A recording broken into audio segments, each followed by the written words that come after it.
yearlings. Joining me now, Republican Congressman Randy Neugebauer, chair of the Financial Oversight Committee, demanding answers from Corzine today. Welcome back to the show, Congressman. Great to see you. Are you any closer to having any answers for those farmers, those small business operators who wish they knew where that $1.2 billion is? Well, first of all, Jerry, thanks for having me on the program. Unfortunately, we're not. Mr. Corzine today testifying that he doesn't know where the money is. He doesn't believe that any of his actions, caused these segregated funds to be transferred over to the broker-dealer side of their business. Congressman, do you believe that? Jerry, we're going to have some people come on the record, and we've been soliciting a lot of testimony, and unfortunately we don't have all of that testimony back. But one of the things we're going to have is the forensics on exactly what happened those last few days and who gave the orders to transfer those money. But we do know that the money is missing, but what we don't know is who gave the order. Mr. Corzine continues to say, I don't think I led anybody to believe that we should do that. But we still don't know the answer to that question. Well, he pushed it a little further this afternoon. At issue was a $175 million loan. The money came from customer accounts. This is something that Terry Duffy, the CME chair, brought up just at another congressional hearing. And very interestingly, Corzine today said he was told that was legal, or that kind of loan was legal, by people inside the company itself. Does that make you say, oh, okay, well, nothing to see here, we're going to move on? No, it doesn't, because also there was a $700 million transfer, which he says he wasn't necessarily, didn't think he was aware of that. So the loan, obviously we need to do the forensics on that and see if that was a legal loan. But the bottom line is still over $1.2 million is missing from customers' accounts. And so you talk about I'm sorry. So it's hard to even believe that they can't account for that much money. And so, like you said, the farmers and ranchers that had to, when they transferred their accounts, then they had to put up additional margin because some of their money had been stolen. It's ridiculous. Exactly. Well, one interesting thing here, and I'm wondering if you're going to pursue this. MF Global was what they call a primary dealer. That means they're allowed to sell Treasury securities on behalf of the government. It's elevated status. It means you made it, and you get preferential treatment.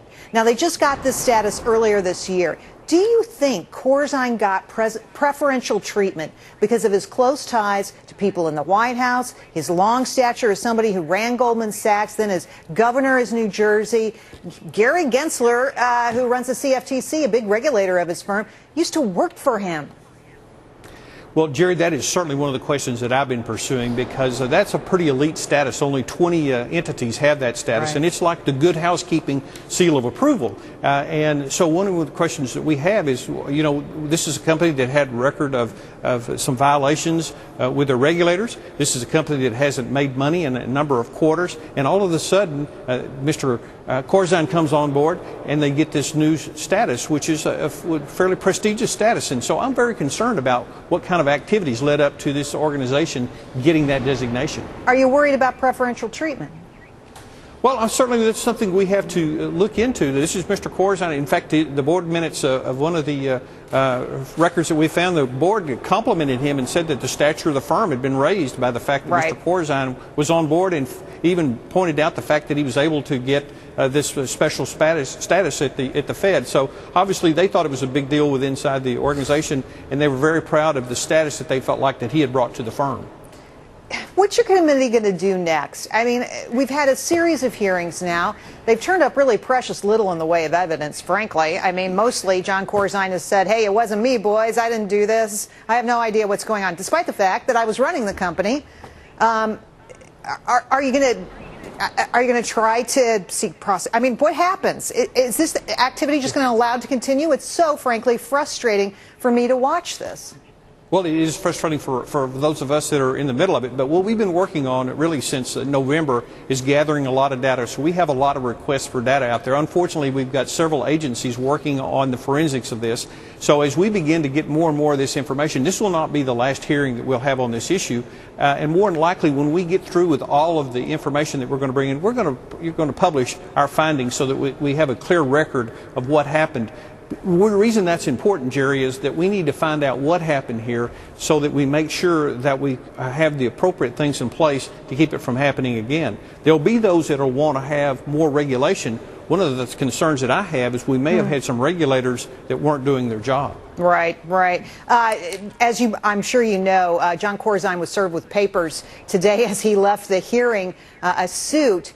Is it possible that you won't have access to Corzine down the road? At some point, I think the lawyers are going to get a hold of him and force him to stop talking. Well, that's a possibility. But now we have him on the record on a lot of these issues, and now we're going to go back and look if some of his record conflicts with the testimony of some of the people in the organization and some of the customers and other parties that he was doing business with, including the regulators. All right. Well, we'll want to hear from you again, Congressman Neugebauer. Come back. We'd love to have you on, sir. Thank you. All right. I guess you'll want